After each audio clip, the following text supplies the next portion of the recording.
रायबरेली से खबर। लालगंज तहसील खीरो ब्लॉक ग्राम सभा धूलेरा का एक मामला सामने आया। पूरी खबर में बने रहिए। पीड़ित अंजलि कुमार पुत्र रामराज द्वारा डीएम ऑफिस में प्रार्थना पत्र देकर रूप लगाया। पिछले 6 वर्षों से लगातार रास्ते की समस्या को लेकर प्रार्थना पत्र देता रहा, मगर समस्या का निवारण नहीं हुआ। आप देख सकते हैं सिस्टम फेल हो रहा है। इस वीडियो में कैसा योगी राज, कैसा रामराज, 5 साल का हिसाब दो, झूठी कार्यवाही का जवाब दो। अधिकारियों को कागज दे रहे हैं कि हमारे यहाँ ग्राम सभा में सरकारी जमीनों पर कब्जा बरकरार है और जो भी भ्रष्टाचार हुआ है कोई अधिकारी आज तक ग्राम सभा में जांच करने नहीं पहुंचा है।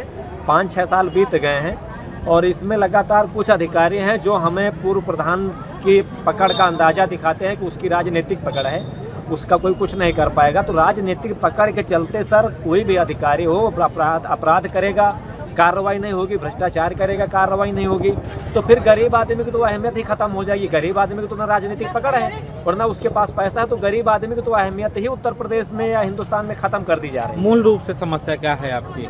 सर मूल रूप से समस्या यही है कि हमारे यहाँ जो भी तहसील के अधिकारी हों या ब्लॉक के अधिकारी हों या विकास भवन के अधिकारी हों, कलेक्टेड पर्सन के अधिकारी हों, हमारे यहाँ जो भी कार्रवाई हो रही है सिर्फ फर्जी कार्रवाई दिखाई जा रही है। फर्जी कार्रवाई में जिम्मेदार अधिकारी सहयोग कर रहे हैं। लेखपाल कानून को पंचायतें में जो भी पंचायत राज विभाग के अधिकारी हैं, जिम्मेदार अधिकारी उनका बचाव कर रहे हैं। इससे मतलब साफ है कि भ्रष्टाचार पर नकेल कसने के बजाय जिम्मेदार अधिकारी खुद कुर्सियों पर बैठ कर के भ्रष्टाचार करवा रहे हैं। क्या मांगे हैं आपकी? हमारी मांग यही है कि जो भी भ्रष्टाचार हुआ है उसकी संपत्ति जो अवैध रूप से बंदर बांट की गई है उसे रिकवर किया जाए और रिकवर करने के बाद जो पात्र लोग हैं उन्हें उसका लाभ मिलना चाहिए और जो गरीब लोगों पर अत्याचार हो रहा है इसको ना किया जाए। जो सही है, सच्चाई हो, अगर कोई गलत है, एक गलत व्यक्ति को बचाने के लिए 10 निर्दोषियों पर कार्रवाई करना बंद होना चाहिए, यही हम चाहते हैं। और ये जब तक नहीं होगा हम यहीं से फिर डीएम कार्यालय से मुख्यमंत्री योगी आदित्यनाथ के यहाँ पग यात्रा अकेले निकालेंगे। इतनी क्षमता है और इतना मैं करूँगा। जब 5 साल से मैं दौड़ रहा हूँ तो 5 दिन में पैदल मैं लखनऊ पहुँच सकता हूँ। आज आश्वासन कुछ मिला?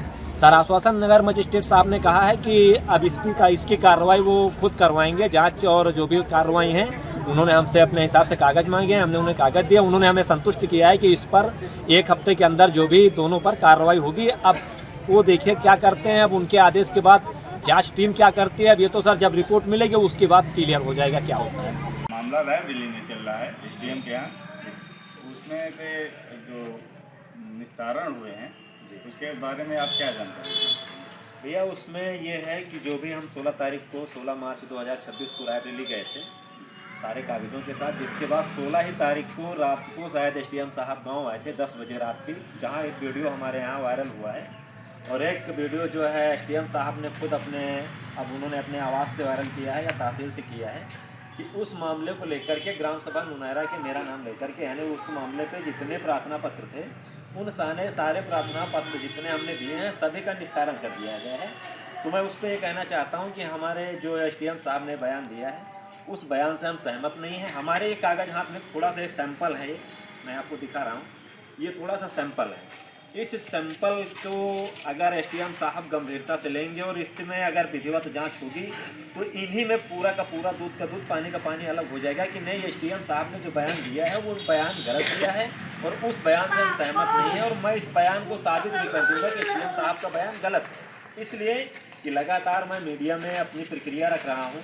हमारे गाँव के जो दबंग हैं वो लगातार अपनी तरह की कमेंटबाजी कर रहे हैं और मैं ये साबित कर दूंगा कि ग्राम सभा नुनैरा में पूर्व प्रधान सुनीता कुशवाहा के द्वारा जो भ्रष्टाचार हुआ है, जो जानलेवा हमला हम पर हुआ है, मैं और जो सरकारी ज़मीनें खाली कराने को लेकर के मैं लगातार मांग कर रहा हूं, मैं ये साबित कर दूंगा कि 5 साल से हमारी रायबरेली में अधिकारी नहीं है, सिर्फ भ्रष्टाचार फैला हुआ है, भ्रष्टाचार हो रहा है।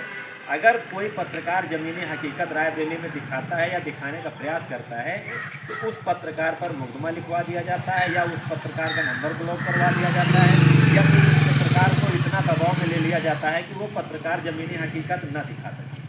और इसी जगह हमारे बगल में उन्नाव है, उन्नाव हमारा बगल का ज़िला है, उस ज़िले से हमारे अंकित सिंह राठौर जी हैं पत्रकार, जो ज़मीनी हकीकत दिखाते हैं। उन पर कोई शिकंजा नहीं कसा जाता है, कोई दबाव नहीं है, इसलिए कि वो सरकार के और योगी जी के हित में काम कर रहे हैं, जनता के हित में काम कर रहे हैं। और यहाँ जो रायबरेली में काम हो रहा है ये जनता को लूटा जा रहा है, सरकार को लूटा जा रहा है। और यहाँ पे कोई नेता ऐसा नहीं है कि जो सरकार के हित में काम कर रहा हो। जो भी नेता है वो यहाँ पर सिर्फ अपना कोटा भरने के लिए काम कर रहा है, बाकी और कोई नेता यहाँ सरकारी काम को कोई मतलब नहीं, कोई मायने नहीं है। यही मैं कहना चाहता हूँ कि हमारे यहाँ जो भी जांच है, जांच विधिवत करवाई जाए और इन जांच करवाने के बाद जो दोषी हैं उन पर कार्रवाई की जाए, बस यही हम चाहते हैं।